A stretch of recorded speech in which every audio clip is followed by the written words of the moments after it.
Well, I thought we'd start out with talking about this morning is kind of the 2015 real estate year in review. And it's like we're still close enough at the beginning of the year. We're still in January and looking forward to what's going to happen in the rest of 2016.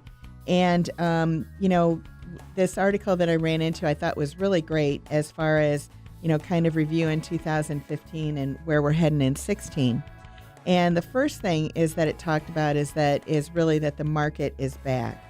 And I think that we've kind of seen that the market prices have stayed consistent, just going up on a normal amount, I guess is what you would say. Single family homes raised 12.4% year to year is kind of on an average. And that's probably I would guess, from when things went, down a little bit too far, in my opinion.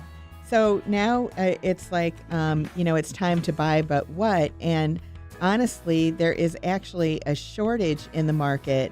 Buyers can't find enough homes for sale. And this is something that we've experienced time and time again, where you go out there and you find a house for somebody and then there's multiple offers and they can't believe it. And so as a result of that, there is a ton of new construction, because when you drive around town, and especially on the outskirts where there, is a lot of room for new construction, I'm always amazed at how much new construction is happening out there. Oh, me too. Every time I turn around, there's something new coming up. The next thing that happened kind of at the end of 2015 was the mortgage process was scrambled, and everybody, came up with this doom and gloom of, oh my gosh, it's going to take so much more time and it's going to be so much more difficult.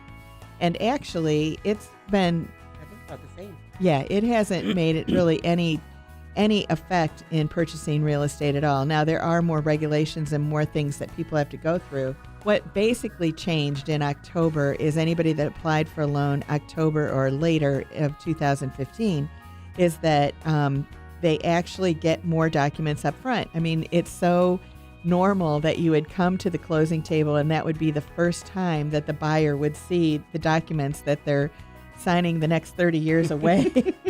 And they'd be like, well, do I have any choice in this or anything? And of course you don't have a choice, but you might want to have time to review them.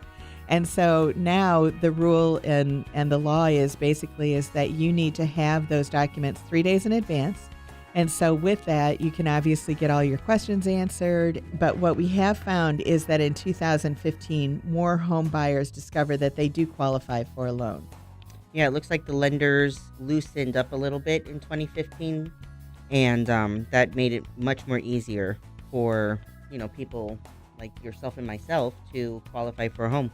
Yeah, and one of the things that is a conventional loan, if FHA is out there with 3.5% down, but a conventional loan down payments are as low as 3%, which is actually pretty amazing. Yeah, that is.